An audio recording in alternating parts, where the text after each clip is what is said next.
Bonjour à tous, aujourd'hui nous allons faire le R2D2, donc le numéro 6, 7 et 8 de chez Altaya. N'hésitez pas à liker et vous abonner à la chaîne et on se retrouve sur le montage, c'est parti.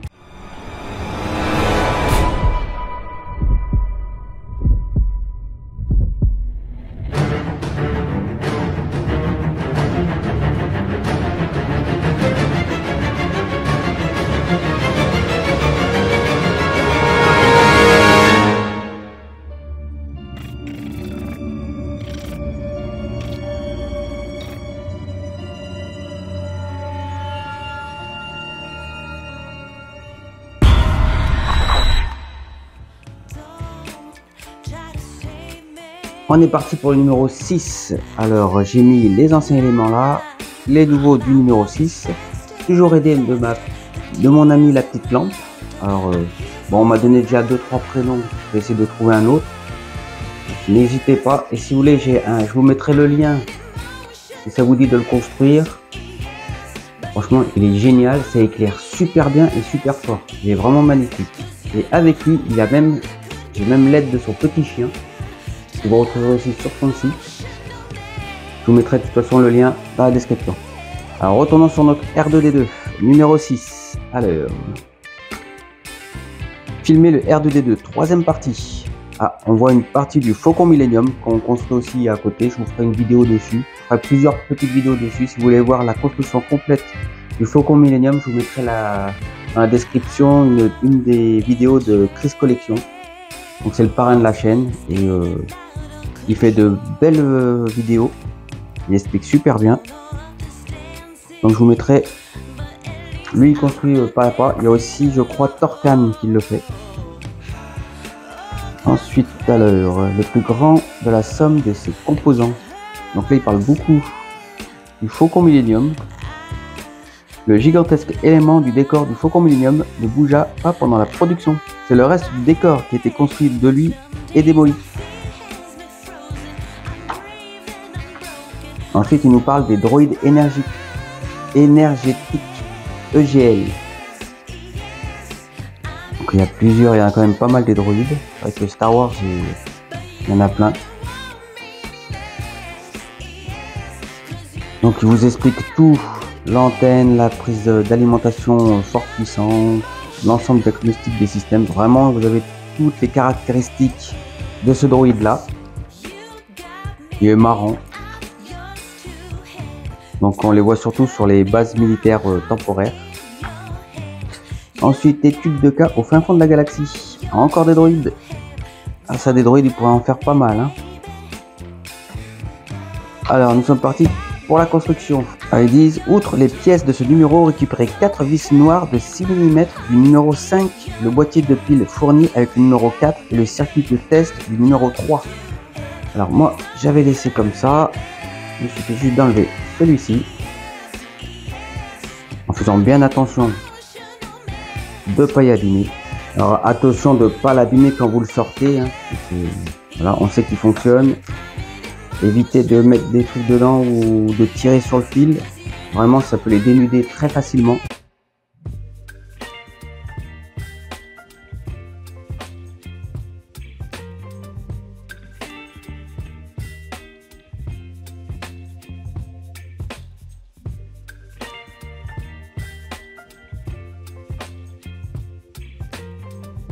Alors, ce tournevis est fourni avec donc l'homme lent.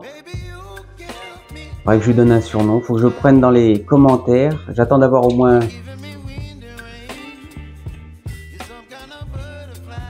5-6 prénoms pour choisir un qui va. On m'a déjà donné Filament, c'est le personnage dans Géo trouve tout.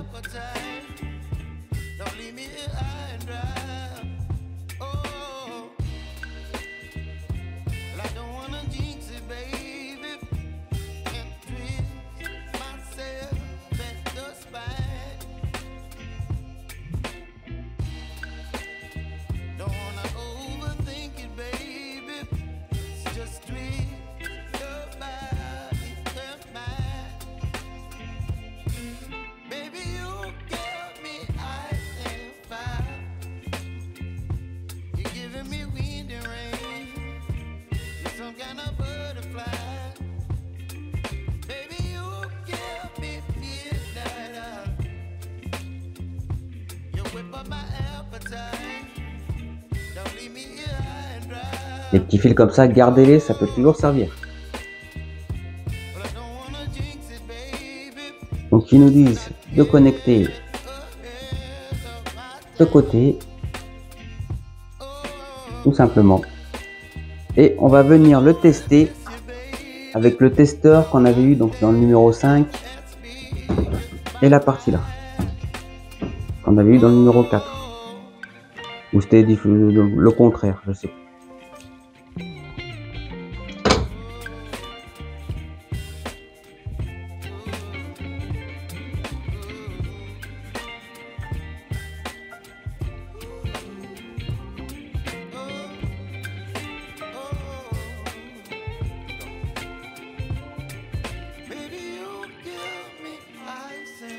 Donc nous avons testé, il fonctionne. Parfait. Donc je pense, bon pour ça je vais le laisser, mais je vais l'enlever après pour pas que ça s'abîme. N'oubliez pas d'éteindre, mettre sur off et d'enlever les piles si vous n'en servez pas avant un petit moment. Donc on continue sur ce montage. Les afficheurs à cristaux liquides LCD, c'est justement ce qu'on a là.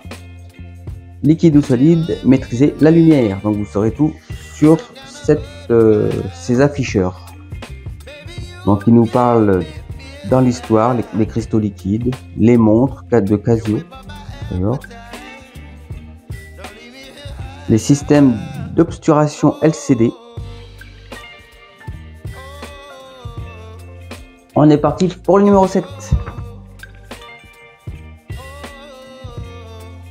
L'équipe des cascadeurs de Star Wars.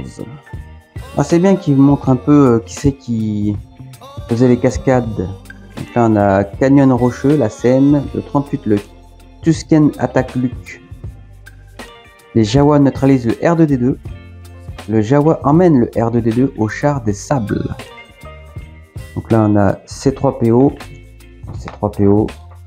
Faut vraiment qu'il la sorte en maquette. Un petit, je sais pas ce que vous en pensez. C3PO de 1m20 à côté du R2D2, ça pourrait être pas mal. Ça ferait vraiment l'échelle des deux. Il faudra que Altaïa y réfléchisse.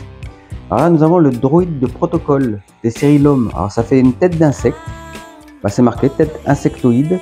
La tête du droïde LOM, LOM, a l'aspect nettement organique et dominé par de gros yeux composés de photorécepteurs.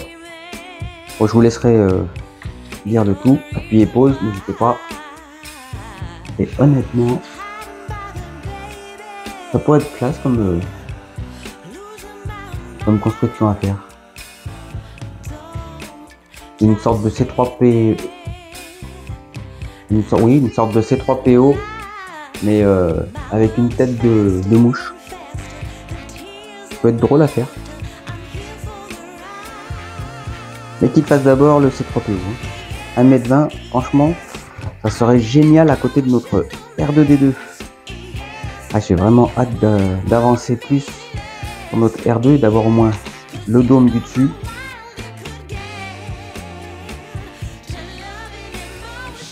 Est-ce qu'on va attaquer composants de jambes et de la structure de la tête? C'est parti. Donc on prend l'assemblage de la séquence 5. Donc on avait monté la dernière fois. Et on va venir y placer ces deux morceaux là. Donc c'est du plastique. On est parti.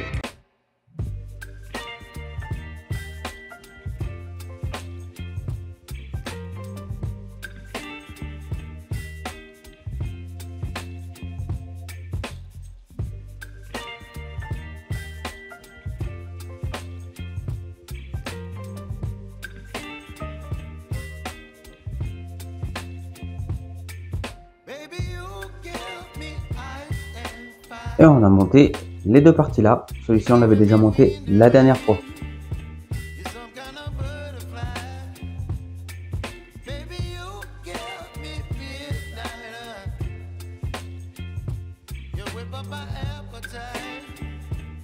On refait la même chose avec le deuxième. Tout simplement. Là, vous pouvez pas vous louper. Hop. Donc je vous mettrai le lien pour vous abonner au R2D2 si ce n'est pas déjà fait. Il faut vraiment que vous sautez sur cette collection parce qu'elle est superbe.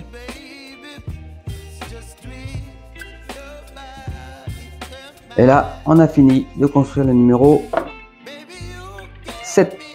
Les petites pièces là, n'hésitez pas à bien les mettre de côté. Celui-là est tout petit. Et un morceau de la structure du dôme ici. Bon, vous les mettez bien de côté pour pas les perdre.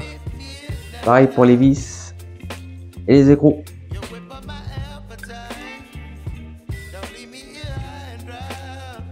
Talos, le géant de bronze mythologique créé pour défendre la Crète tel qu'il était figuré dans le film de 1963, Jason et les Argonautes.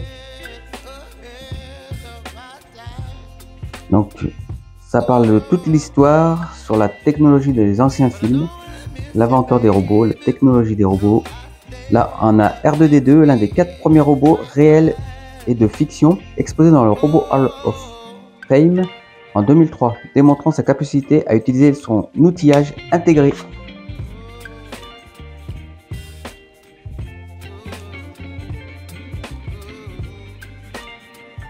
Et on a fini ce numéro 7. On est parti pour le numéro 8 et le dernier de ce colis. L'arme d'un Jedi.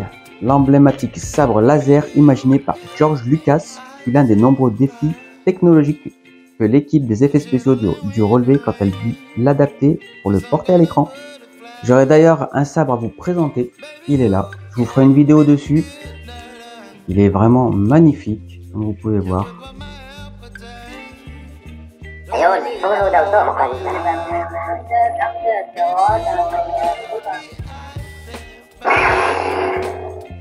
J'en ferai une vidéo dessus.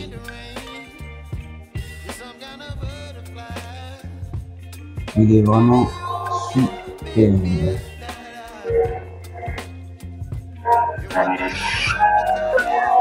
Je ne veux ni un glaive ni une épée, je veux quelque chose entre les deux. Peter Diamond citant George Lucas. C'est l'artiste Ralph McGarry coucha sur le papier quelques idées pour le poignet de ce que George Lucas décrivit comme le sabre laser manipulé par les Jedi, mais aucun ne correspondait à la vision du réalisateur avait de ces armes.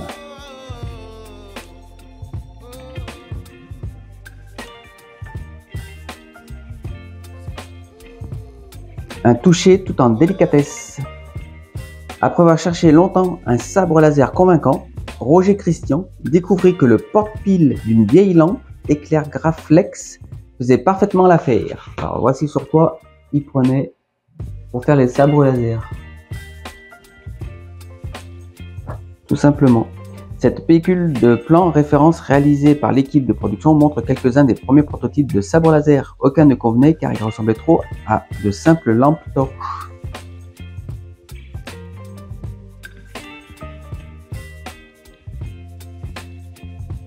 Mark IV Impérial, département impérial de la recherche militaire. Donc encore un droïde. C'est bien si dans chaque bouquin il nous parle d'un droïde différent. C'est super.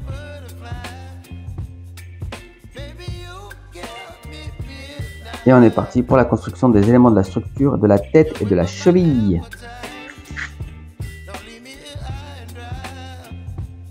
Alors ils nous disent de prendre ça, les 2 pièces là et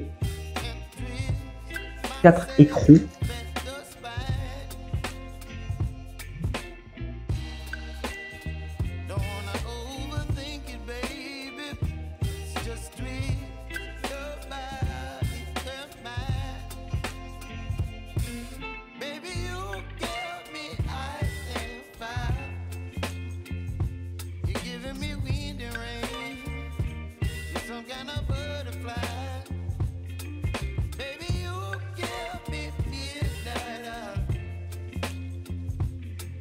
Quand vous avez monté, n'hésitez pas, à chaque fois il y a le dessin, vous vérifiez si tout correspond, si tout est bon, ça va. Vous mettez de côté et vous passez au suivant.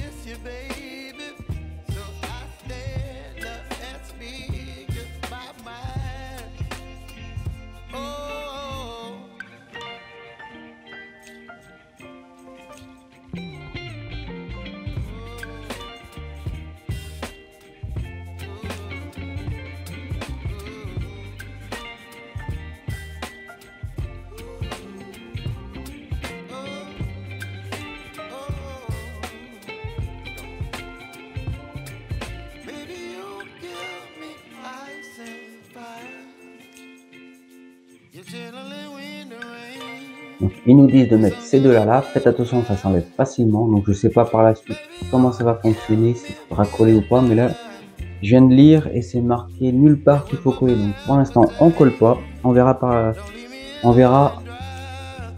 ce qui en vient. Ensuite, ils vous disent de reprendre votre pièce là, de la jambe, vous prenez le petit morceau qu'on avait juste posé là, et vous venez, vous voyez, insérer le tout, pardon, vous venez insérer le tout comme ceci.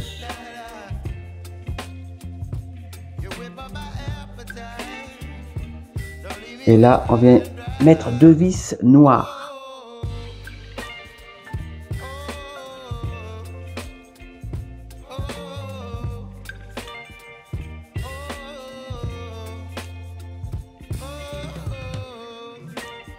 Donc quand on visse, ça maintient le tout.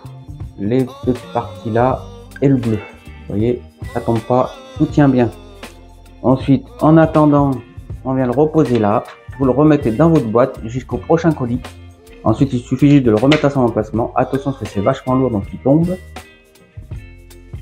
Et là, on a donc la pièce, la jambe. Et on a terminé le numéro 8. J'ai hâte de continuer, vivement qu'on puisse finir au moins la tête, ce serait bien qu'on puisse voir un peu ce que ça donne. Donc n'oubliez pas de liker et vous abonner à la chaîne.